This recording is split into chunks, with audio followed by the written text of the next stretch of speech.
22 जुलाई 1947 को संसद में गया था ब्रिटेन में। जब वो मोहर लग गया कि भारत आजाद हो जाएगा, तो 22 जुलाई 1947 को ही भारत के तिरंगा को क्या कर दिया गया, अप्रूवल दे दिया गया। भारतीय तिरंगा को हमारी संविधान सभा ने सबसे पहले ही दे दिया गया। यहाँ पे कब मिल गया भैया, 22 जुलाई 1947 को हमारे तिरंगा को क्या मिल गया भैया, अनुमति मिल गई थी।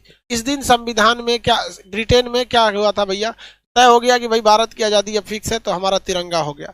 भारतीय तिरंगे का डिजाइन किसने किया, पिंगली वेंकैया ने किया। इसकी लंबाई और चौड़ाई में जो रेशियो रहता है कितना होता है, आपको पता ही होगा, 3:2। लंबाई और चौड़ाई में रेशियो कितना होता है, 3:2। इसके बीच में अशोक चक्र है, एक नेवी ब्लू का कलर का क्या है, चक्र है, जिसमें कितनी तीलियां हैं, 24 तीलियां हैं। ये 24 तीलियां किसको दर्शाती हैं, ये 24 तीलियां हमें दर्शाती हैं कि हमें राष्ट्र निर्माण के लिए 24 घंटे अथक रूप से चलते रहना है। 24 घंटे हमारी देश का विकास होना चाहिए। इसलिए 24 घंटे को विकास को दर्शाने के लिए जो एटीएम 24 घंटे खुले रहते हैं और हफ्ता में 7 दिन चलते हैं, 24/7 इसे लिखा जाता है। 24/7, 24 आवर हम अपने राष्ट्र निर्माण के लिए बढ़ते रहें। हरा रंग हरियाली, केसरिया बलिदान का, सफेद रंग शांति के लिए। हम कभी किसी देश पे लड़ाई वगैरह नहीं करते हैं। हाँ, हमको अगर कोई मारेगा तो हम कूचेंगे, ये बात तो कंफर्म है। केसरिया रंग किसे दर्शाता है, बलिदान का दर्शाता है।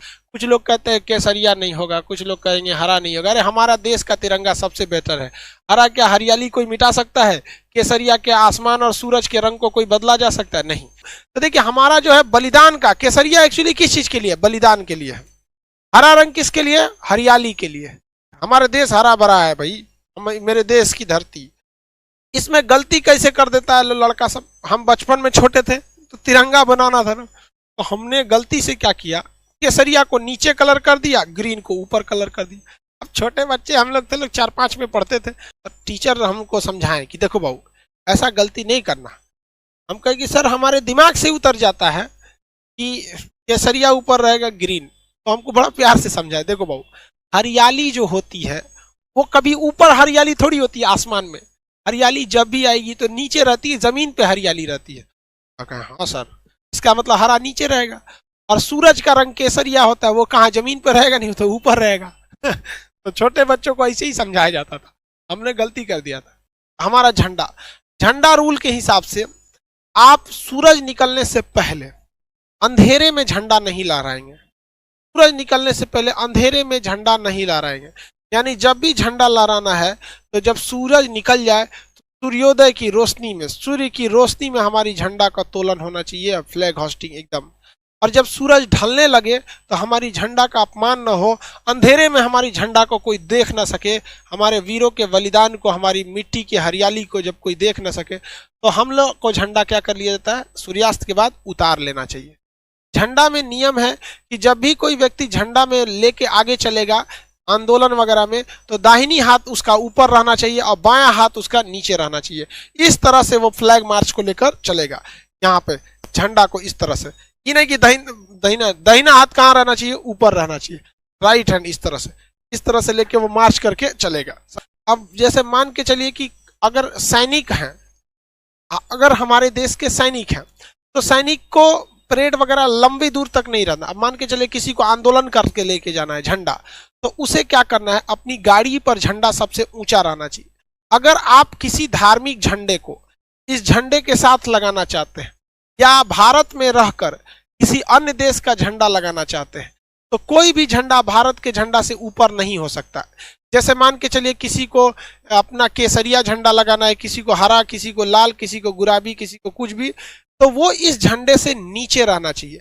हमेशा हमारे नेशनल फ्लैग का रेस्पेक्ट बना रहना चाहिए।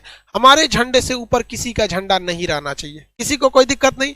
देश के अंदर अब पता चला अमेरिका में गए हैं, कहेंगे कि हमारे झंडा ऊपर रहेगा, तो भाई अमेरिका के लोग का देश वो अमेरिका है और वो अपना झंडा ऊपर रखेंगे, तो ये तो बेवकूफ़ी हो जाएगी ना भाई। आपका नियम अपने देश में लगता है।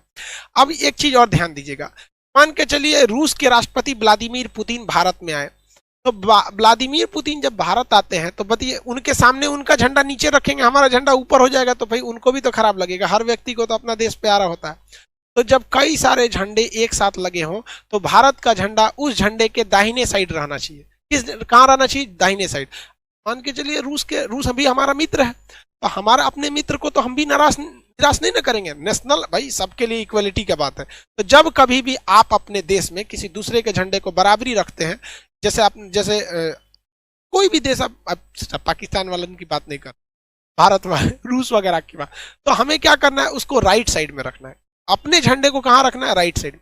अगर कोई आंदोलन या जैसे किसान आंदोलन चल रहा है, तो किसी को अगर उसमें तिरंगा लेके जाना है और अगर दाहिनी हाथ से उठा के ऐसे थक गया है, बेचारा कितना दूर ले जाएगा, सैनिक तो है नहीं, आम आदमी सैनिक की तो नहीं रहता है, तो उसे अपने दाहिने कंधे पे क्या करना है, झंडे को ऐसे रखना है, दाहिने कंधे पे झंडे को रख के लेके चलना है। और याद रखना चाहिए कि जो व्यक्ति दाहिने कंधे पे झंडा को रखा है वो आंदोलन में सबसे आगे रहना चाहिए।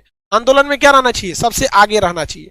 और झंडा कभी भी जमीन से टच नहीं होना चाहिए, इससे हमारे झंडे की क्या हो जाएगी, बेइज्जती होगी। तो झंडा ऐसे तो उसे दाहिना हाथ रख के झंडा को हमेशा ऊपर लेके रखना है, लेकिन जब कभी भी थक जाएगा तो उसे कहाँ रखना है, अपने दाहिने कंधे पे लेके, और आंदोलन मार्च में वह सबसे आगे रहना चाहिए। ये नहीं तो इस तरह से बहुत ज्यादा झंडे का अपमान एकदम सरासर गलत है। अरे भाई जो देश प्रेम नहीं कर सका उसको खुद को सुसाइड करके मर जाना चाहिए। क्योंकि यार एक जानवर को भी अपने खूंटा से बहुत प्रेम होता है, जहां उसे बांधा जाता है ना उसे वो बहुत प्रेम करता है, वहां उसे गंदा नहीं करता है। और कैसे लोग हमारे देश को लोग उल्टा सीधा बोल देते हैं। हम अपने झंडे का देखिए, एक जाने अनजाने में कभी हो गया, जैसे कभी हम 26 जनवरी को आप देखेंगे सड़क पे कभी कोई तिरंगा गिर गया है, तो कोई जानबूझ के नहीं फेंका होगा, जाने अनजाने में उसे गिर गया होगा, तो आप कम से कम उसे उठा लीजिए। जो अपने देश का सम्मान नहीं कर सकता है उसे नरक में भी जगह नहीं देना चाहिए, उसके लिए नरक से एक अलग नरक बनाना चाहिए, तो उसको मरक बनाए, उसको राष्ट्र चीज हमेशा आगे रहना चाहिए। लेकिन कभी कभी हमारे देश पे बहुत बुरा संकट आ जाता है, तो जब कभी भी देश पर बुरा संकट आता है तो झंडा को उल्टा लहरा दिया जाता है। भाई हमारे देश का झंडा सबसे अच्छा रहना चाहिए, तिरंगा बातें अलग है भाई, हमारे देश के झंडा की सबसे बेहतरीन। पहली बार भारतीय झंडे को विदेश में किसने लहराया था, किसी ने कोई बता सकते हैं? जर्मनी के शहर स्टुगार्ट्स में लहराया गया था 1907 में। किसने लहराया था बताइए? अंतर्राष्ट्रीय सम्मेलन में हमारा तिरंगा सबसे पहले किसने लहराया था? मैडम भीखाजी कामा। एक सैल्यूट उस वीर महिला के लिए, भारतीय स्वतंत्रता की जननी कहा जाता है मैडम भीखाजी कामा को। तिरंगा झंडा लहरा दिया था 1907 में, जब हम गुलाम थे तब लोगों ने देखा कि भाई ये किसका झंडा है, तब पता चला कि भैया ये देश भारत का ये क्या है, झंडा है। अब देखिए झंडा के साथ दो कंडीशन, ये जो झंडा ऐसे सीधा है, अगर हम इसे ऐसे कर देंगे झंडा को, तो टेबल कुर्सी पे जब झंडा रहता है तो दो झंडे ऐसे रह जाए तो कोई दिक्कत नहीं है, दो झंडे अगर तिरछा हो जाए तो कोई प्रॉब्लम नहीं है। जैसे ये देखिए, अभी कोई दिक्कत नहीं, अभी कोई दिक्कत नहीं है, अभी कोई दिक्कत नहीं। लेकिन अगर हमारे राष्ट्रीय स्मारक जैसे सुप्रीम कोर्ट, राष्ट्रपति भवन, इस सब पे अगर जो झंडा सीधा लगता है वहां का झंडा तिरछा नहीं होना चाहिए। जैसे राष्ट्रपति भवन का झंडा है, अगर इस झंडे को इस तरह से झुका दिया गया तो समझ जाइएगा कि देश का बहुत बड़ा क्षति हुआ। राष्ट्रीय शोक अगर होता है, दुख दर्शाया जाता है कि ऐसा दुख जो पूरे देश को लगा है, तो उसमें राष्ट्रीय झंडा झुकना चाहिए। जैसे हमारे एपीजे अब्दुल कलाम का जब निधन हुआ था तो हमारा झंडा झुक गया था। हमारे पूर्व प्रधानमंत्री अटल बिहारी वाजपेयी जी का जब निधन हुआ था तो हमारा झंडे को क्या किया गया था, झुका दिया गया था। तो जब देश को एक अभूतपूर्व एक बहुत बड़ी क्षति हो जाती है, कोई बहुत बड़ा देशभक्त या बहुत बड़े व्यक्ति की जब निधन हो जाती है, तो राष्ट्रीय शोक मनाने के लिए, ये दिखाने के लिए कि हमारा पूरा देश आज शोक में डूबा हुआ है, हम अपने झंडे को क्या करते हैं, झुका देते हैं। अब एक होता है उल्टा झंडा। उल्टा झंडा का मतलब ऐसे नहीं होता है कि लकड़ियां ऊपर कर देंगे, ये उल्टा झंडा नहीं है। उल्टा झंडा का सेंस क्या होता है कि केसरिया कहाँ हो जाएगा, नीचे, केसरिया कहाँ हो जाएगा नीचे, और ग्रीन वाला कहाँ हो जाएगा, ऊपर। उल्टा झंडा का मतलब होता है कि हमारे राष्ट्रीय शोक है, मतलब कोई विकट परिस्थिति आ गई, भयानक भूकंप आ गया हो, भयानक कोरोना कंट्रोल के बाहर हो गया है, त्राहिमाम त्राहिमाम हो गया है, कोई बहुत बड़ा जल सैलाब आ गया है, बहुत भूकंप टाइप का कुछ या सुनामी टाइप का कुछ आ गया, राष्ट्रीय संकट आ गया है, तो अब हम अपने झंडे को क्या करते हैं, उल्टा कर देते हैं। अपने झंडे को क्या करते हैं, उल्टा कर देते हैं। भगवान न करे कभी हमारे देश पे ऐसा संकट आए, हमारी भारत माँ का झंडा हमेशा लहराता रहे शान से एकदम। यहाँ पर राष्ट्रीय शोक जो है भाई हमारे देश में कभी कभी तो होते ही रहते हैं, जैसे तो साइंटिस्ट अब्दुल कलाम, अटल बिहारी वाजपेयी, ये लोग हमारे, इनका गुजरना हमारे लिए भाई साहब एक तो बहुत बड़ा क्षति है। भगवान न करे हमारे झंडा कभी उल्टा हो, ऐसा कोई संकट ना आए देश पर, भगवान स्पेशल ध्यान दीजिएगा, हमारा देश का झंडा सीधा ही रहे।